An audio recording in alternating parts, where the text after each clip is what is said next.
Welcome to Moments with Marianne. I'm so delighted we're spending this time here today. We have a very inspiring show coming right up with two very special guests. Our first guest today is Frank Martela, and he's here to share with us his new book, A Wonderful Life: Insights on Finding a Meaningful Existence. So have you ever questioned what brings significance to our existence?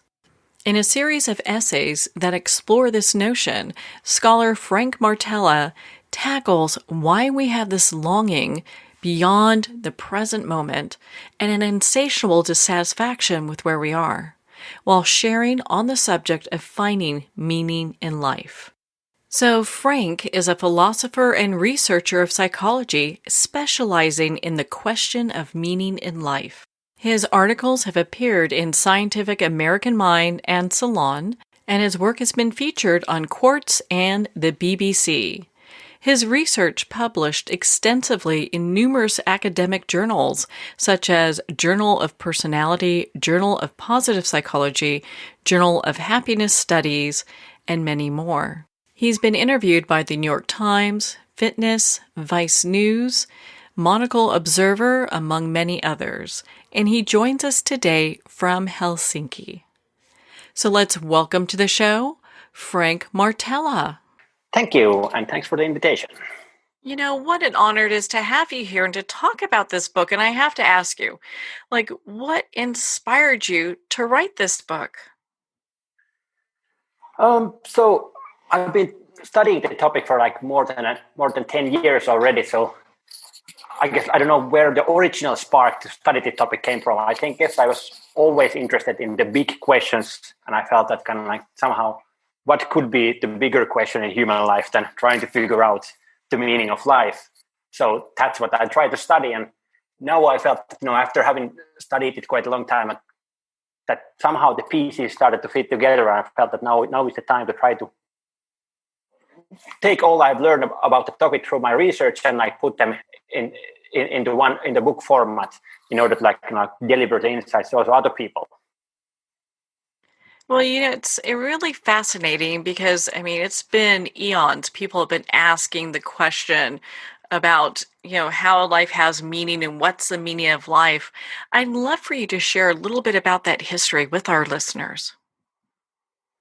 So one interesting fact that I found out when I was when I started get interested in the history of the topic was that even though we think about the meaning of life as some kind of question that has been asked since the dawn of the mankind, actually the phrase itself, the meaning of life, is quite a recent invention.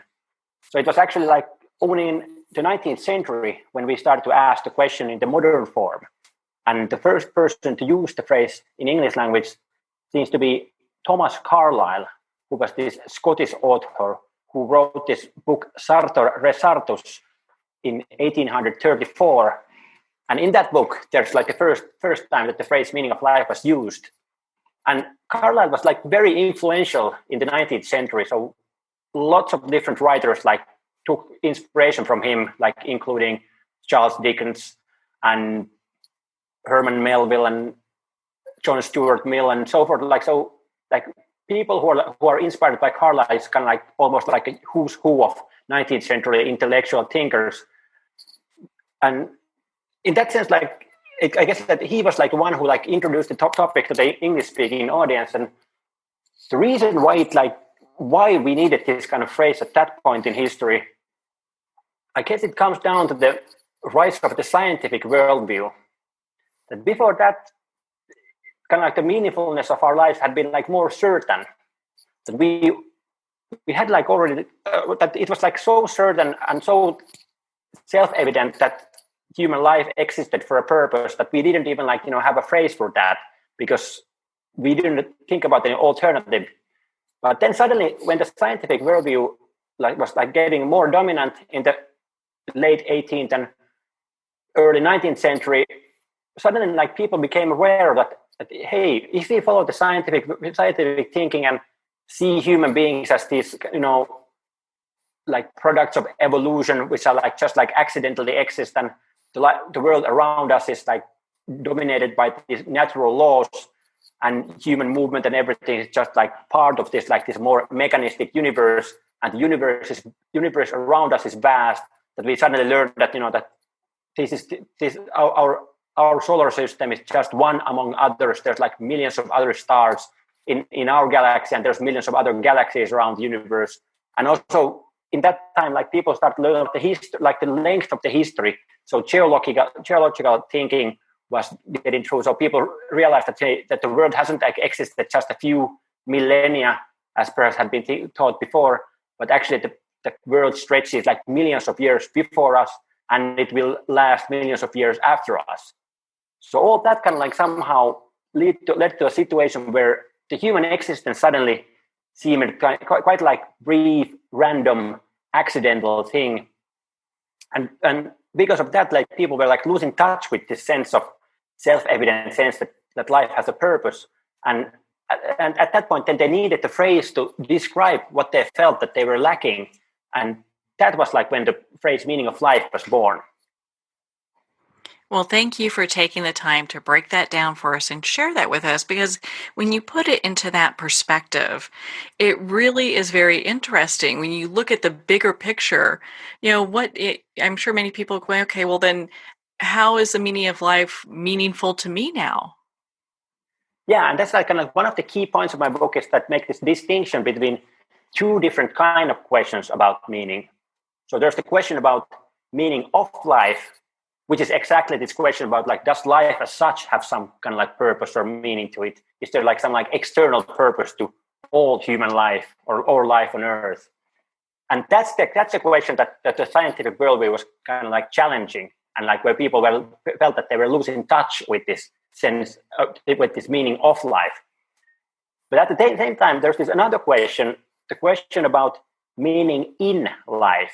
So the question about, which is more like, I would say, psychological question.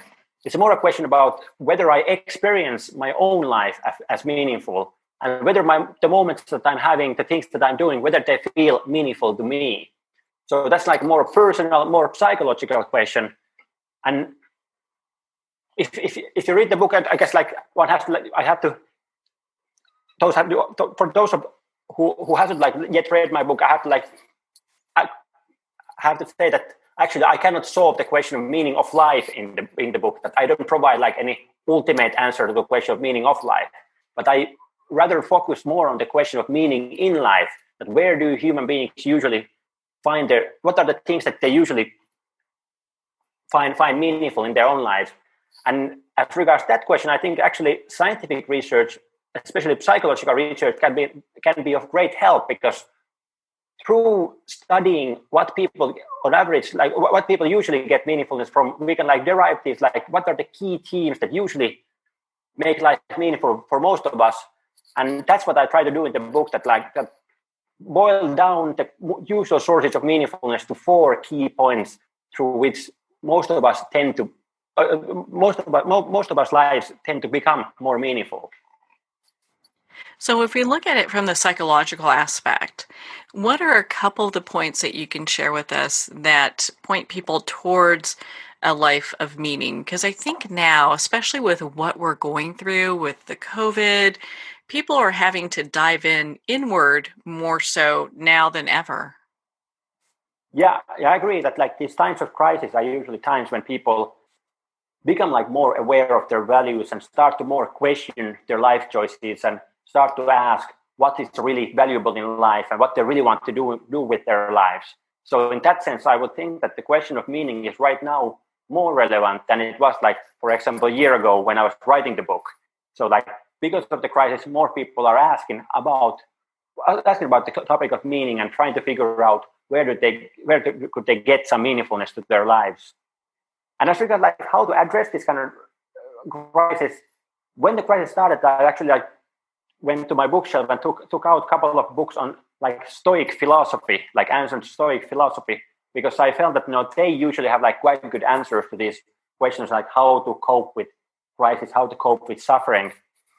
And one of the takeaways from those books was that one of the key things that they emphasize is this acceptance of life as it is. And like they say that that there's many things in life which we cannot which we cannot change. They just happen, and because of that, worrying about them and fighting against them is like that doesn't make any sense, because like we anyways cannot like fight against them. And for example, this like coronavirus is a perfect example of that kind of thing. That what no matter what I do, I cannot I cannot fix the world economy. I cannot like make the virus not spread through the communities. So there's like many things right now which are happening, which are like beyond my control. And as regards those things, the only thing that we can do is kind of like just try to accept them as they come. And at the same time, it's like also important that trying to figure out what are the things which are still under my control, which are the things that I can still influence and have like some control over, and identifying those things, no matter how small they are, and then like trying to like influence those in a positive direction. That's like, I guess, like one recipe through which to try to stay sane and like in action throughout this kind of crisis. So like, accept those things that you cannot like influence, and focus on those things that actually you can actually influence, and try to make a difference there, and concentrate on making that difference, to concentrate your actions on making that kind of difference. So if you have like much resources, you can probably make a bigger impact. So then go ahead and do that. If you have less resources, the impact you can have is perhaps like only that you can like save yourself or like help your family or those people close to you. But even that is enough. If do the best out of whatever you have in your situation available, and that's like already enough for like meaningful existence in a situation like this crisis. Do you feel in times of crisis that we've been talking about that people are actually able to really focus on what truly matters? Because I think a lot of times, we get so consumed by what's on TV, what's coming through over the phone, just from the digital aspect, that we kind of lose sight of what's really important. Yeah, I think like that's like the modern media environment probably is not the best for our like mental health, or for our like ability to concentrate on those things that matter. So like, because like through media we tend to like worry about things that we actually don't have any control over, and we like most of our time is like spent on getting information about things that actually actually are things that we cannot like influence in any ways. So instead, like, it's like, of course it's a good idea to like stay in touch with what is happening in the world to some degree, but I think like we spend too much time on like social media, and it becomes like a bit like ruminating, and we don't get much out of it actually. So instead having some sense of what is happening around oneself, but then like closing the media and concentrating on things close to hand. What are the things I can do through my work in this situation? What can I do as a father in my case? What can I do as a friend? What can I do to my relatives in this situation? Concentrate on kind of the real life instead of like what is like mediated by the media. I agree with you so much. And I felt like your book had so much great information for people that are asking these questions right now. And one of the questions that I felt that was real important that you also talk about is, about the topic of happiness. And so should happiness be like our goal, or should we be looking for something else? Yeah. So happiness, of course, like it's a topic that I've been like doing quite much research on, and also like Finland is nowadays, according to this World Happiness Report, the happiest country in the world. But at the same time, actually, like I think that happiness actually is not so good as a goal in life. So of course, like I don't have like nothing against like happiness as such. Of course, it's nicer to be happy than to be unhappy. But at the same time, it doesn't work well as a goal. There's even like research showing that those people who are most obsessed with their own happiness, who most try to like optimize their happiness levels, those people actually are less happy than other people. And the reason for this is that like if you focus too much on your own happiness, you might become like too self-absorbed, and like you lose touch with your friendships and lose touch with those people close to you, because like you're all the time thinking only about yourself, and that's usually bad for your happiness, because we know from research that happiness quite much comes from those close relationships. But at the same time, also like, just by focusing on your own happiness, you make yourself less able to enjoy life as it is happening, because you're all the time thinking that, okay, this thing made me quite happy. Why didn't it make me even happier? I have a work, it makes me happy, but could there be some other work that could make me even more happier? I have a wife, she makes me happy, but could there be some other wife who would make me even more happier? And if you're all the time like contemplating and ruminating on these kind of things, you're not able to enjoy the life as it happened. You're not able to enjoy the moments that you're actually having, and because of that, then you lose your happiness by focusing too much on it. So it's kind of like a paradox that happiness is one of those things in life that are best approached kind of like indirectly by concentrating on doing certain kind of things. I would argue that if you concentrate on doing things meaningful to you, if you concentrate on connecting with other people and making like meaningful relationships with others, then happiness comes kind of like a side product without you having to think about the topic of happiness itself so much. So like concentrate on meaningful things and the happiness comes without you having to think about it. Well, and it will get you in a lot less trouble thinking about having a different wife too, right? Yeah.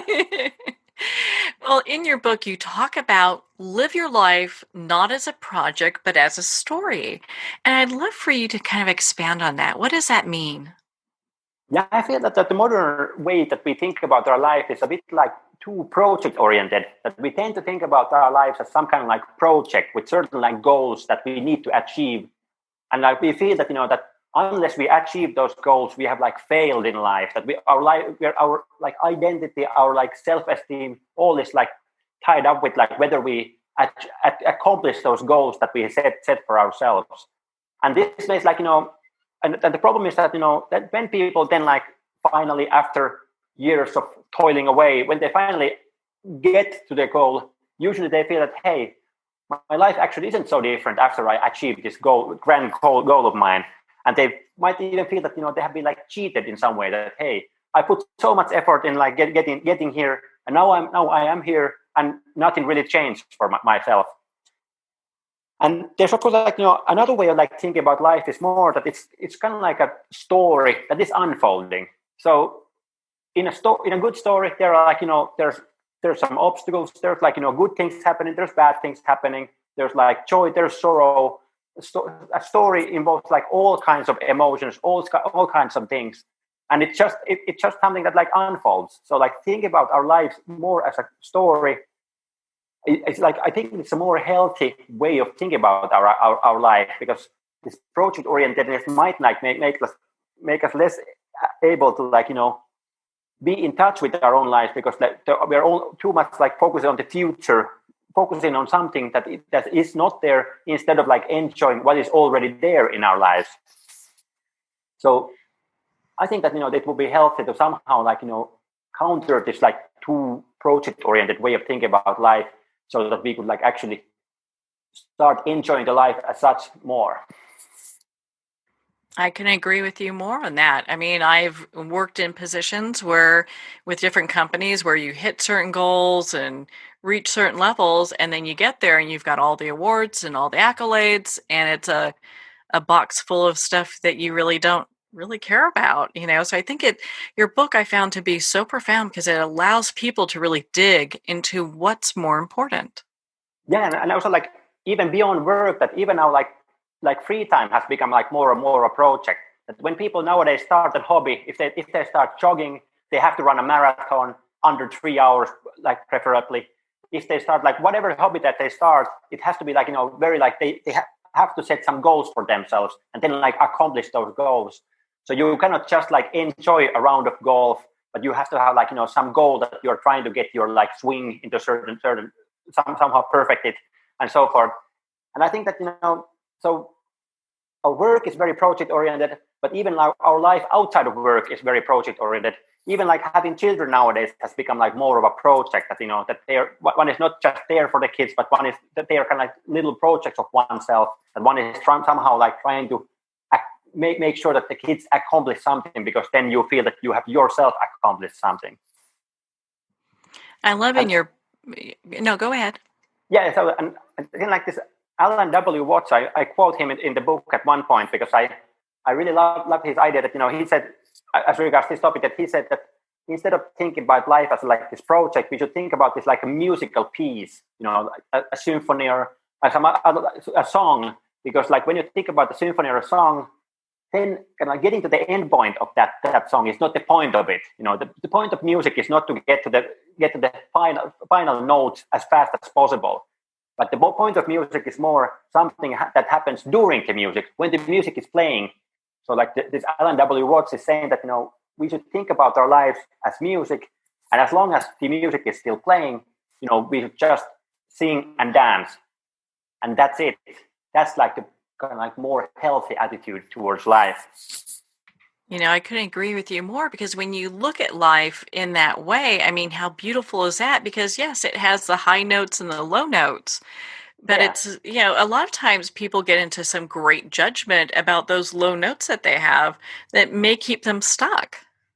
Yeah, and I feel that actually this like happiness culture of ours is kind of like unhealthy in that way as well, because when we make happiness a goal in our society, when we feel that everybody should be happy, it means that that when you are unhappy, it's like it's double the burden, because not only are you unhappy, but also you feel that you have like somehow failed to achieve the standard that the society has set for you. That you have like not only like you're not only unhappy, but also like somehow failed in being happy.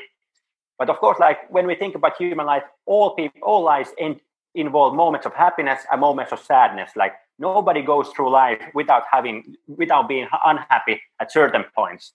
So like, kind of the story approach to life is like more about like seeing life as this rich wholeness, which includes both like good things and bad things, and then like just accepting that that's how life is. That's like how our life will unfold. That there will be these painful moments, there will be like sadness, and that's all part of the grand story of life. That's more of an adult way of looking at how life shapes itself, as opposed to maybe just kind of living in a bubble, thinking that it's just going to be all instant gratification and roses. And it's interesting. I love how in your book you talk about money, because a lot of times people look at money and think, well, if I'm really, really wealthy, then I could be happy. Or if I have an X amount of financial success, then my life will be in a way that brings me ultimate happiness. And I think, your book kind of says it really well. It talks about that. Yeah. So as regards happiness, I would say that, lack of money can make you unhappy, but money rarely makes you happy. So like, that when people are living in poverty, that usually has like a negative effect on their happiness, because then they're lacking the basic necessities in life. They're like, if you don't have food on the table, if you don't have like anywhere to live, of course, that's going to have like a negative effect on your happiness. So like, lack of money, when you really don't have that much, then that usually like has an impact on people's happiness levels. But the more money one has, like the less positive effect additional money will have. That research has shown time and time again that that the relationship between money and happiness is kind of like, it's this like curve where like in the beginning they're like very strongly correlated, but beyond a certain point, extra money no longer seems to buy any happiness to oneself. So like because like after a certain point, you can take care of the basic necessities, and then like other factors beyond money are become like more dominant as regards how happy or unhappy you are. And even like if you're striving too much for happiness, you might make like choices in life that actually make you more unhappy. For example, like staying at work for too long hours, and because of that, neglecting your family and other close relationships, your friendships, and so forth, which are things that usually make people unhappy if they're not able to spend time with their loved ones and with the people close to them. While you were doing the research for this book, did you find anything that really either inspired you or surprised you? I guess like there's many things. One thing that at one point when I was like thinking about what is like the answer to the question of meaning, what are the things that make life meaningful, At one point, my answer was as follows, because I boiled it down to one sentence, because sometimes I was in a situation where people were asking me that, hey, you're the philosopher, now tell me what is the meaning of life. And for those situations, I thought that, I want to have this one sentence answer ready for them. And my answer was, meaning in life is about making yourself meaningful to other people. So the way you make your life meaningful or experience your life meaningful is when you feel that you somehow are meaningful to other people. And I thought that there's like two parts to that. The first way that my life is meaningful to other people is that I'm meaningful to those people who are close to me. So close relationships was like kind of like one key component of meaningfulness. And lots of research show that that's actually true. That when people are asked to say like what makes your life meaningful, what most people start to talk about first and foremost is their family or a certain family member or their close friendships. And then the other way that like one can make oneself meaningful to other people is through contributing, through having a positive impact in the life of other people. And that's also a topic that I've been researching myself and having some empirical studies where we actually shown that when people are able to have this even quite a small contribution towards other people, somehow feel that they have helped other people, that tends to increase their own sense of happiness and their own sense of meaningfulness. So that was like, for a long time, I answered the question, where does meaningfulness come from? I said that it comes from other people. It comes from contributing. It comes from close relationships. But then at one point, I realized that actually this was only half the answer to the question to where meaningfulness comes from. And the moment the realization came when I was reading this book by William Damon, who is one of the key psychologists who has studied the topic of purpose and meaning. And he told about this surgeon that he had met, and the surgeon happened to be one of the topmost experts on certain heart surgery, which meant that he went to work in the morning, he did a couple of surgeries, he came back home and said, okay, again, I saved a human life. So he was saving human lives on a regular basis through his work. So one might think that, there couldn't be much more meaningful occupation than occupation where one is actually able to help other people and save human lives on a regular basis. But this person was actually feeling very bad about his work. He had hard time getting out of bed in the morning, and he really felt that he is actually hating his job. And the reason he hated his job was because he felt that it's not his thing, that he had chosen to he's chosen to go to medical school because his parents said that, hey, you should go to medical school. In the medical school, the teacher said that, hey, you should become a surgeon. So he did that. But he had never stopped to think what he really himself wants to do with his life. So he has always followed the lead of others and not thought about what he himself wants to do. And when he finally stopped and thought about that, he realized that he wants to do something completely different. So in the end, he had quit his career there and start in a completely different field. And now what I took away from that story is that actually, in order to feel that your life is meaningful, it's not enough that you connect with other people. You also have to connect with yourself. So that's the other dimension of meaningfulness. That it's not only about other people, connecting with other people, but also connecting with yourself, which means that it is about the sense of authenticity, knowing who you are and making sure that you're able to do the things that are close to your heart, things that you find interesting, that you find valuable, making sure that you make life choices that are that come from yourself and are not just responding to the demands of your parents or the demands of the society at large, but more thinking who you are, what you want to do in life, and making sure that you're doing that thing. So in that sense, nowadays, how I try to boil down the meaningfulness is that there's these two things. That first, figure out what are the activities and things that you find meaningful. And when you have figured that out, then figure out a way of doing those activities in a way that connects yourself with other people. So connect first with yourself, and then through that connect with others. And then you already should feel that your life is already quite meaningful. Yeah, they often talk about, and I'm sure in your book you've got such great examples and you go through so much detail. It was such a wonderful resource and such a great read. Really talks Thank you. about how making those, oh, you're welcome, and talks about how making these connections really are beneficial. And in many ways, one of the things that stuck out to me was like, oh gosh, of course that's true. We look at how we're experiencing like an erosion of community in Western society, and it's something that we need to correct.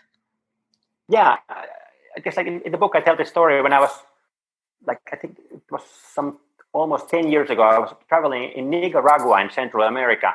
I was like traveling there alone for like a couple of months, and at one point I went to this east coast of Nicaragua, and there was this one village there that was like not only accessible by boat, so there wasn't like any roads or anything that you take you there, but only you could get there only by boat. So I went to the village and like stayed there for 1 week, and it was like really interesting like experience being there, because like the people, it was like, I don't think there was like around 1,000 people living in that village.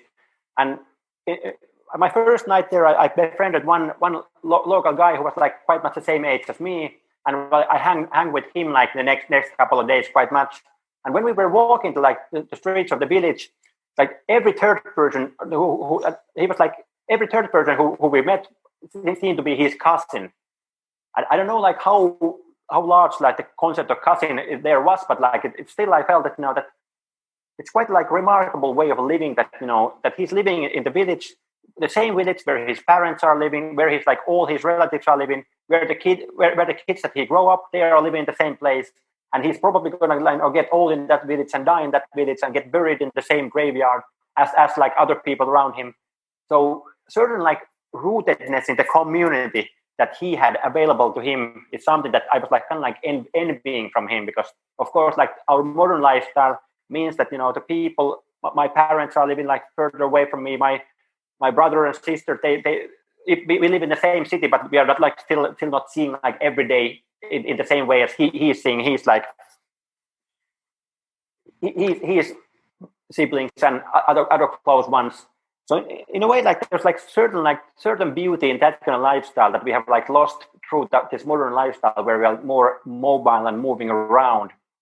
And because of that, like we have to like be like more aware of like how are we building these communities in the modern world? How are we making sure that we also have like these like long-term friendships, and how are we like maintaining them?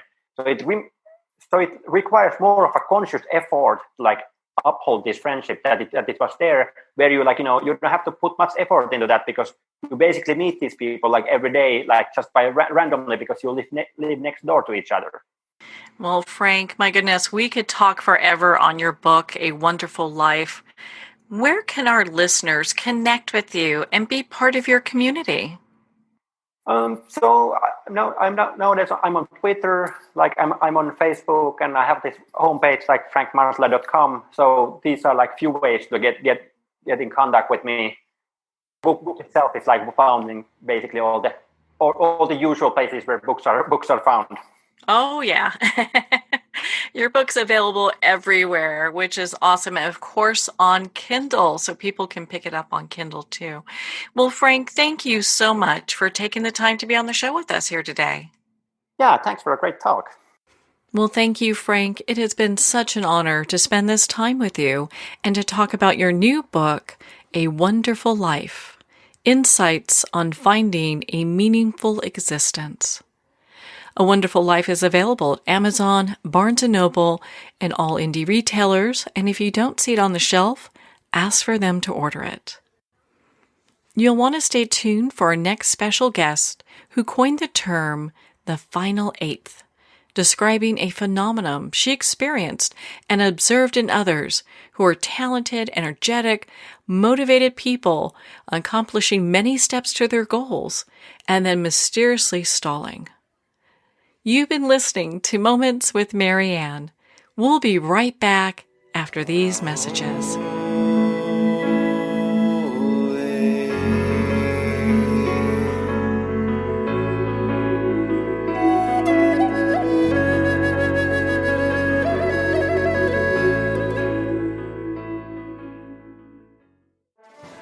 Internationally recognized and award-winning author Judy Goodman works and teaches outside the box of limited thinking. Working with people from every walk of life, her goal is to empower you to be the best you can be, no matter what the challenge is. Born with the gift of seeing beyond our normal vision, she has an extraordinary gift of working with every challenge. Teaching beyond conventional wisdom, her work is described as life-changing. Visit judygoodman.com. That's judygoodman.com.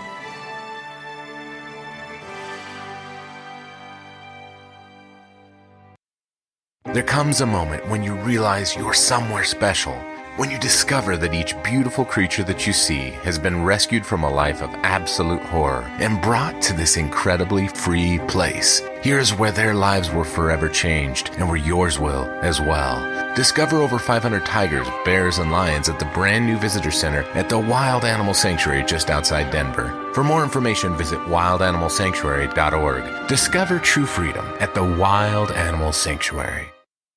Have you ever had the sense that your thoughts might actually be doing something? Ancient secrets of manifesting have been masterfully revealed in the award-winning book Manifesting 123 by Ken Elliott. For the first time, the author's experiences and stories in this book describe exactly how your thoughts can create anything. You've been doing this all your life, but it's never been fully explained for you until now. Visit manifesting123.com for more information today. Manifesting123.com.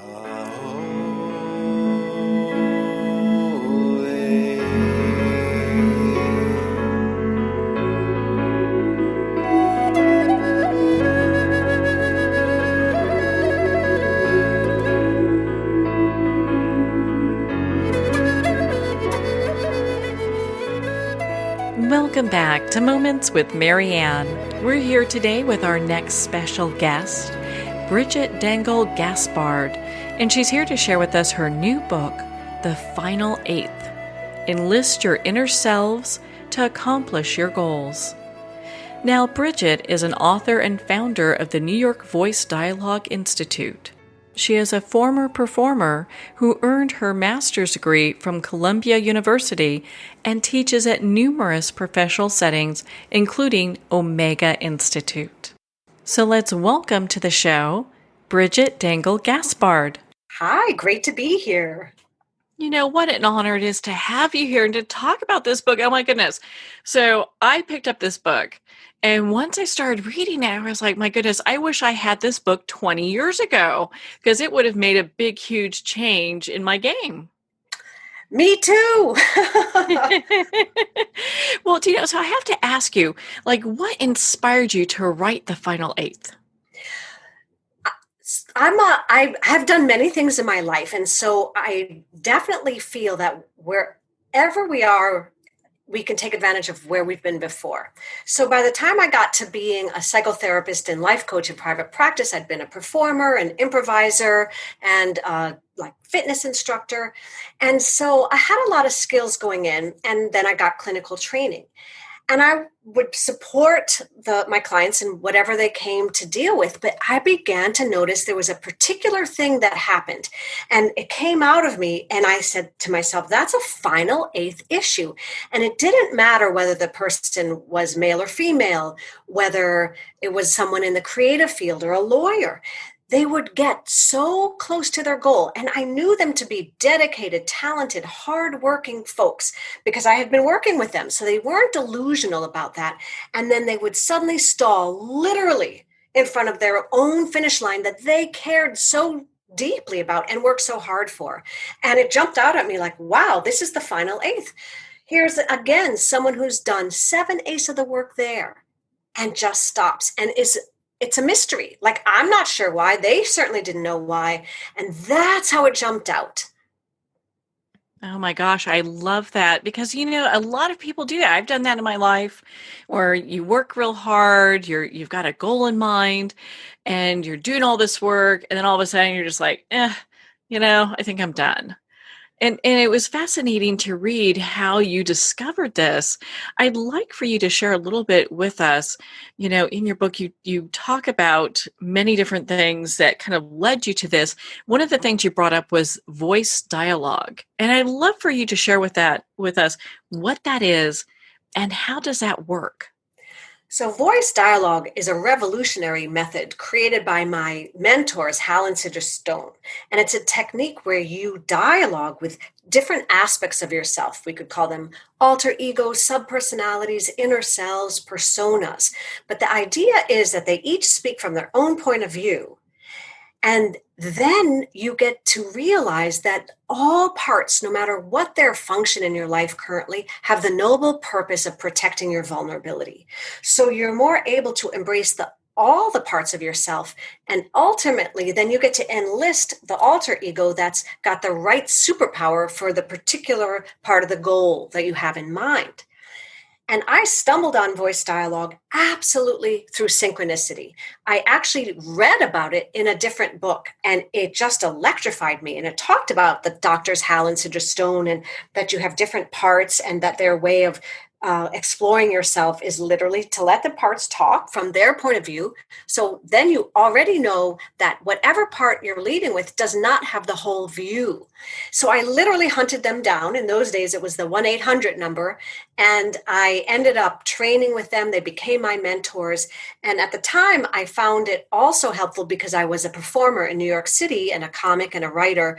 And I loved how it gave me access to different energies. So you could also use voice dialogue literally as a creativity tool.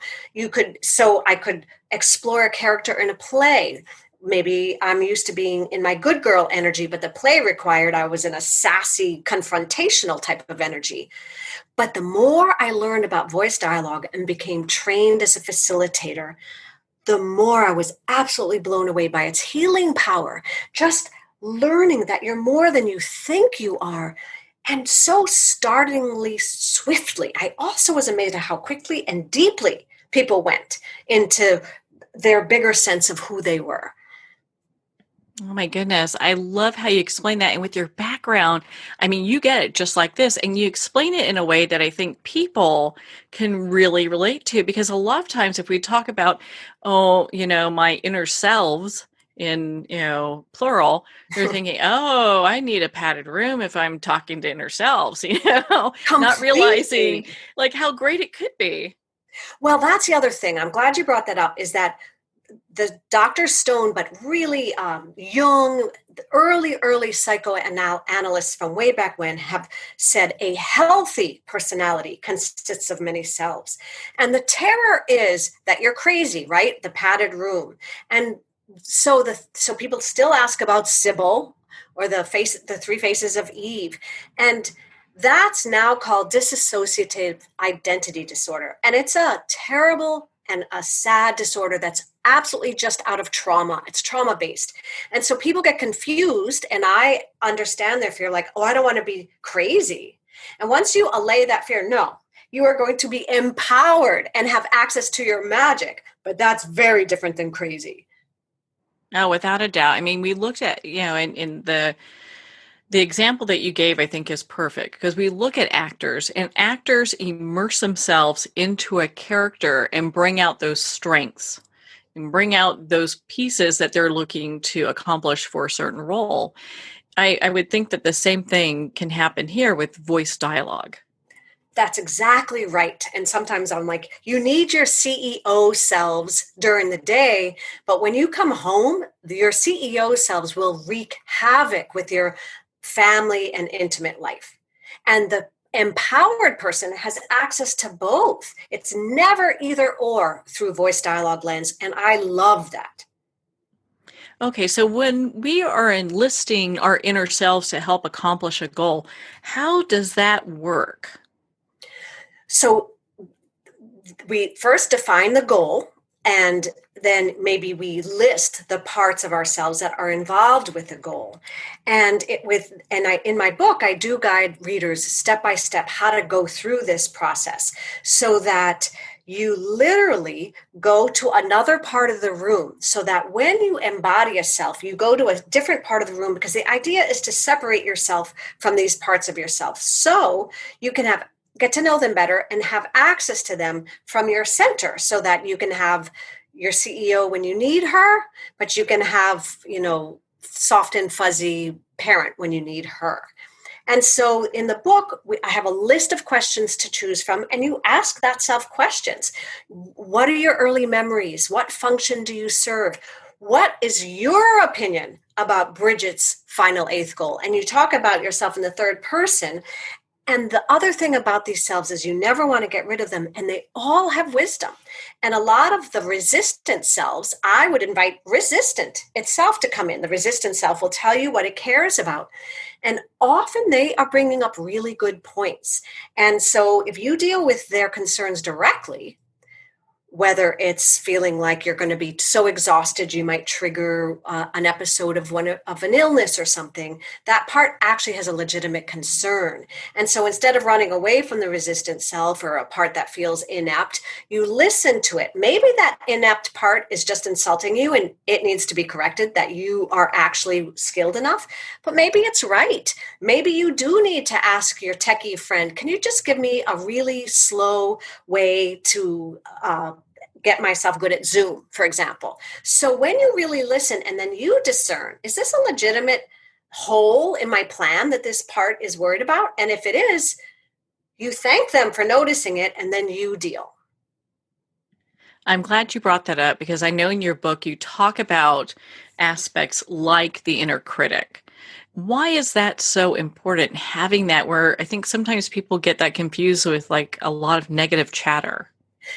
Exactly. And I guess I would say there's no such thing as negative chatter per se. I would say, let's go to that part of you that you say is doing all this negative chatter. And then when you go to the part that's, let's just say, negative chatter, and you let that part chatter, well, this sucks and here's why, and this will never work out, and I know, and let me give you exact examples. And you look where that part is in your body. And those are some of the questions. How does this part breathe? What does this part believe? What is this part's idea of its secret to success? And so you find out. And so because many parts of us are actually painful, they're negative in that way. They don't feel good. But that doesn't mean they don't have a really important function in your life. And they have both a gift and a sting, as do all selves. So the inner critic, you'd ask itself, and these are some questions directly from my book, where you'd ask any inner self, what's your function? What's your key to success? So maybe some people's very good key to success is work really hard. But for a lot of people at their 7/8 point and stuck in that final eighth, working harder is actually not the key. They are working hard. And so their more tender, more vulnerable parts may actually be the direction that they need to go to, like risk maybe asking for help or those kind of things where independent parts refuse to allow them, but they can't cross to the final eighth goal without, say, getting a team together to help them do it. And that's where their actual block is.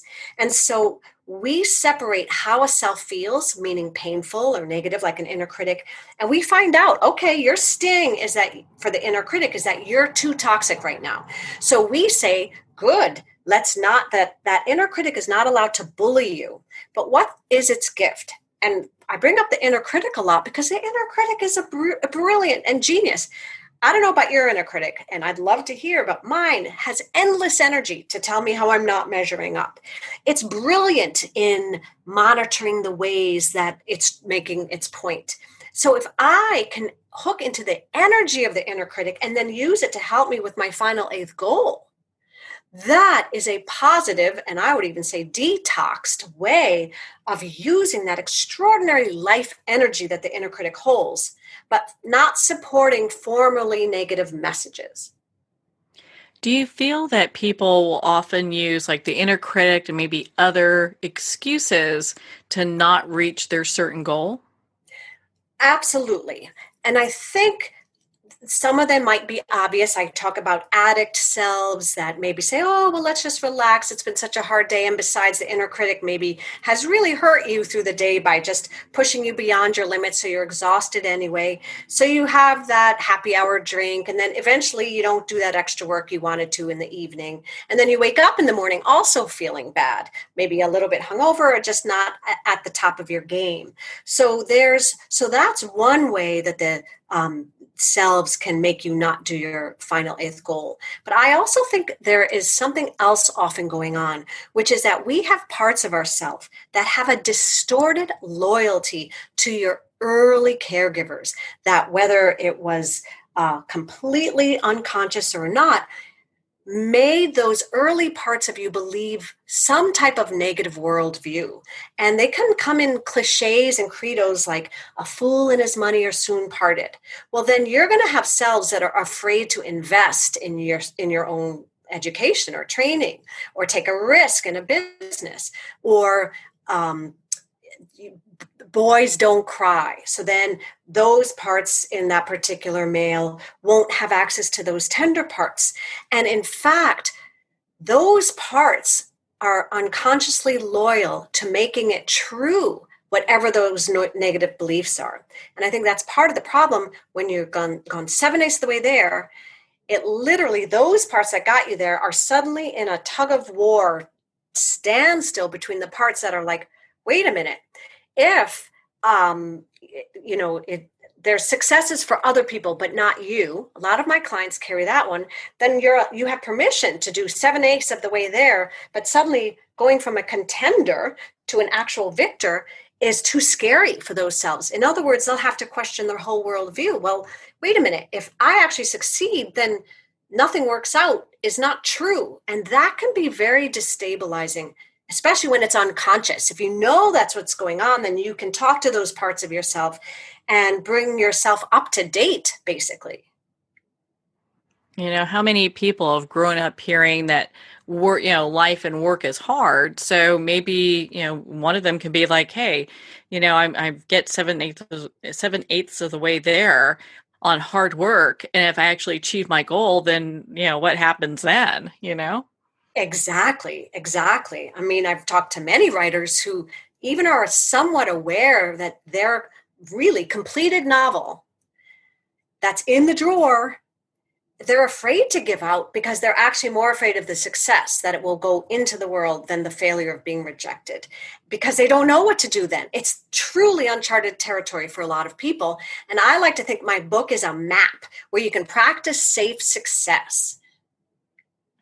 Well, in your book, you talk about, you really go through, and you mentioned this earlier, you identify all the different selves. Which inner self is really the one that's involved in stopping us from achieving our dreams? And that's why I think that it's important for everyone to look at their own particular inner selves in relation to whichever goal they're thinking about, because it's different for everybody. And I think the more specific you are about what those selves are, and you can say no, but you've talked about a goal that you got 7/8 of the way there. Would you mind sharing, like, what cells in you do you think were involved in you're not going to the final eighth? So, I can understand that. A lot of people seem to have the same type of thing, I think, that I've gone through, where maybe it's a fear, or maybe, gosh, we don't know what's going to happen when we get to that final eighth.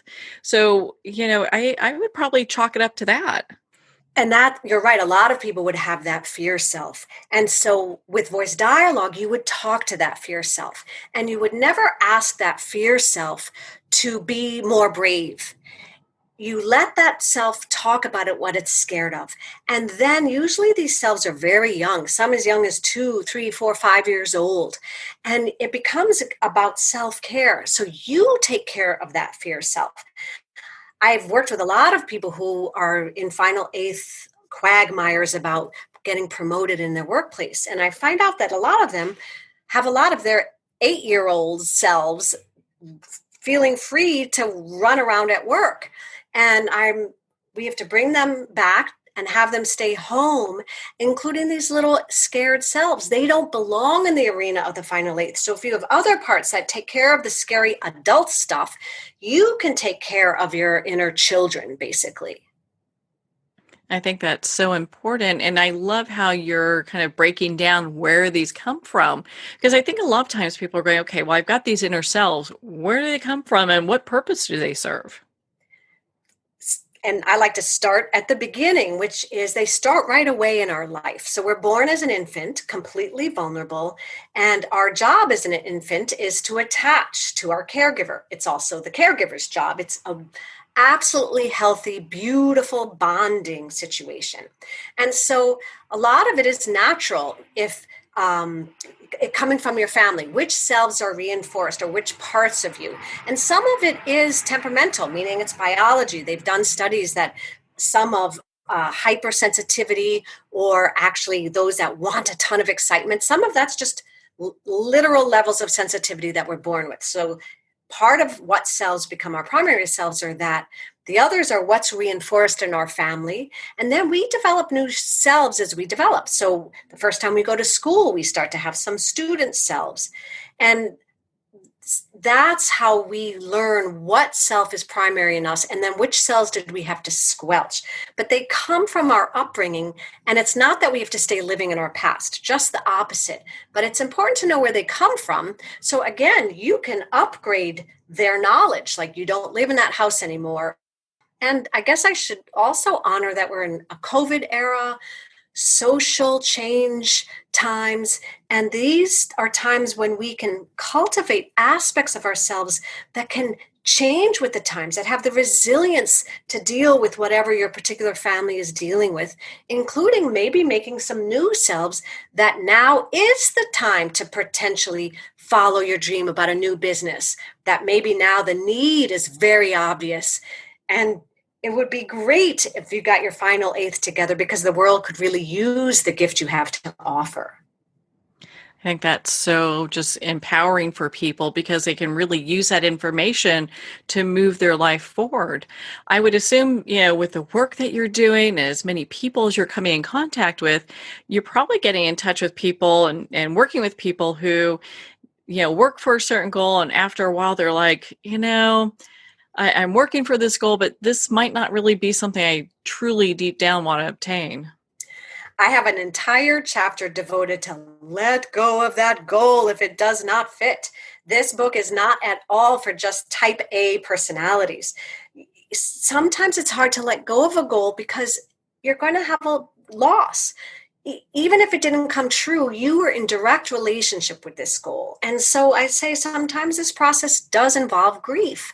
But if it doesn't fit, if it really is not yours anymore, if it ever was, I give full permission to let go and then see what comes up, because the energy that you're putting into this stalled goal, that in fact part of the stall might be the message, it's not yours anymore and please let go of it, that frees up energy for whatever might be next. And if the very next things are, I want to take a nap every Saturday for the next 6 Saturdays, I might say, good, that's exactly your plan. A lot of my exercises are quite fun and enjoyable. It's not about all type A doer personalities having their can-do plan be reinforced. My book is kind of the opposite. Like, let's look at the whole. Well, what if you have somebody that says, hey, that sounds really great, but maybe their lazy self kind of takes over too much? How can they identify, when is the time to have those naps and to really delegate time to personal time and time to work? I love that question. There are many lazy selves in and amongst us. So one of the things I also bring out when I work with people is the cultural expectations, because we are individuals, but we are within our cultures, within our societies, in our globe. And so even the term lazy in our culture is a negative label. It's something we shouldn't want. Even if we secretly do, we have to pretend we don't, or we actually don't like it. So when we go to the lazy self, again, we find out more about that lazy self. Where do you live in Bridgit's body? What do you like to do? What are you worried about? What's your opinion about the final eighth goal? What's your key to success?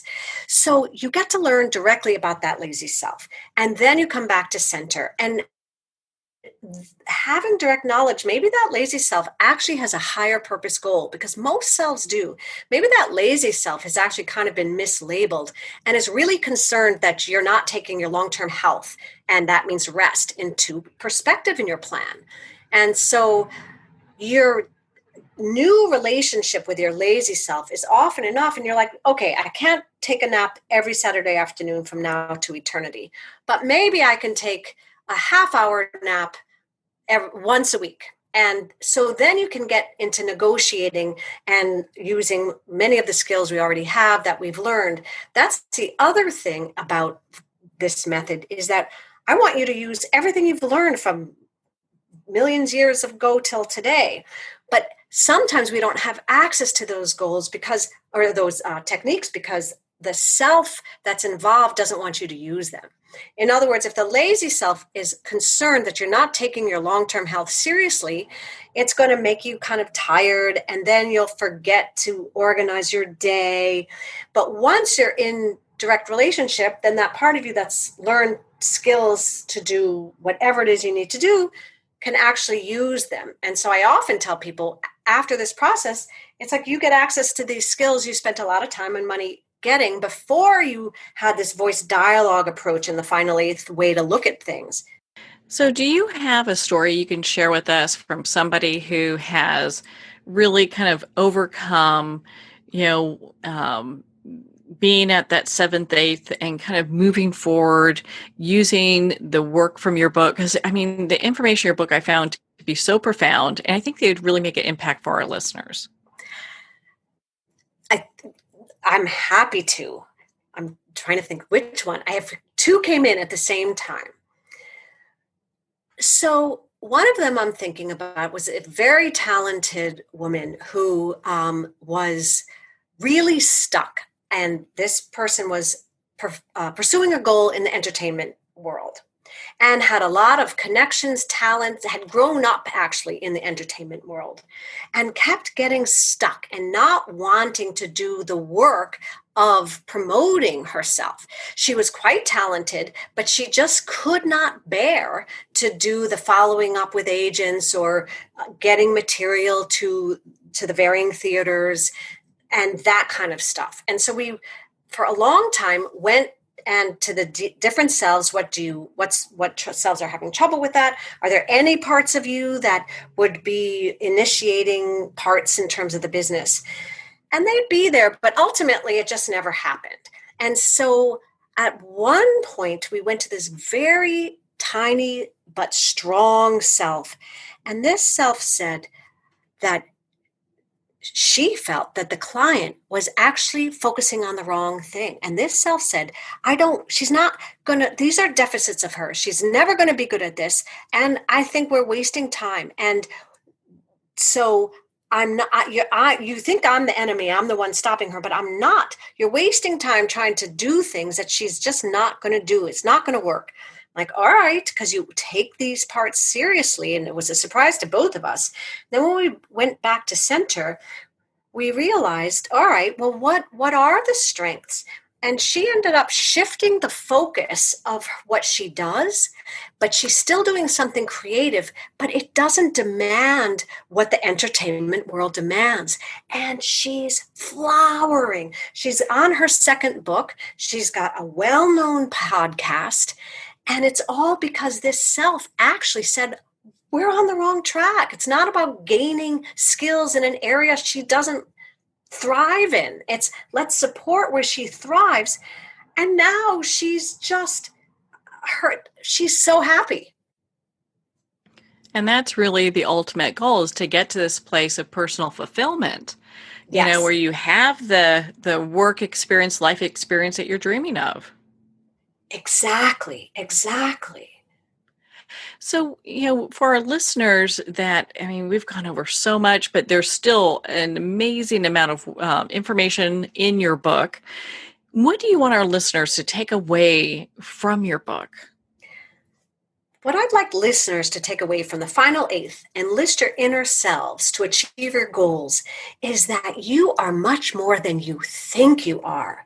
And visiting and learning about yourselves activates capacity so far beyond your intellect and your logic that it's really empowering. And I think of the final eighth process as an inner lifestyle change.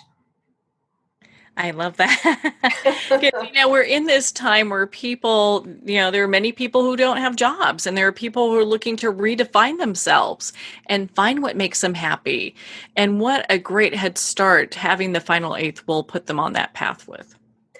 I agree, because the other gift of that is that many people have more time to go inward and then change their outward. And the final eighth is so good about that, including giving courage in this wild time that maybe that dream that's been dormant actually is now can be nurtured and materialize, and sooner than you think.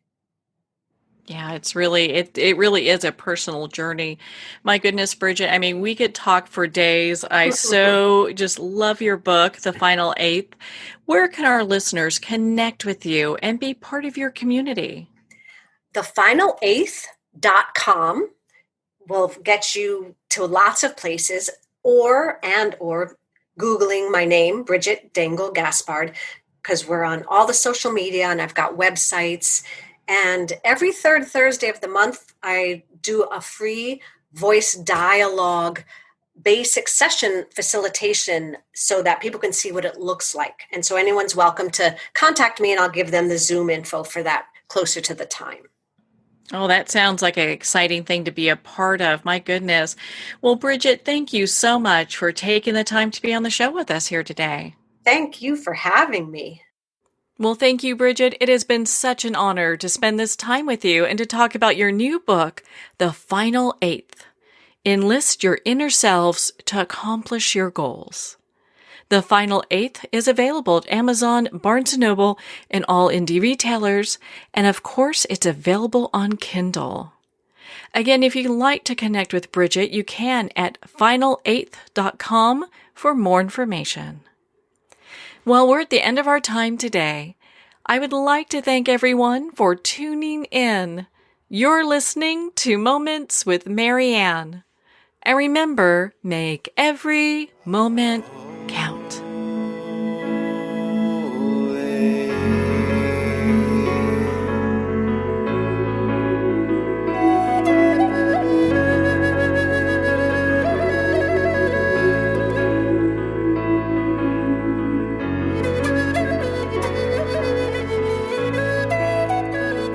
In a single moment, your life can change. Moments with Marianne is a transformative hour that covers an endless array of topics with the best of the best. Her guests are leaders in their fields, ranging from inspirational authors, top industry leaders, and business and spiritual entrepreneurs. Each guest is gifted and a true visionary, a recognized leader in her own work, and while teaching others to develop, refocus, and grow, Marianne will bring the best guest and sometimes a special surprise. Don't miss this. You never know just which moment will change your life forever. Moments with Marianne airs every Sunday, Monday, Thursday, and Friday at 8 p.m. Eastern and 5 p.m. Pacific Time. Make sure to tune in and visit momentswithmarianne.com for more information.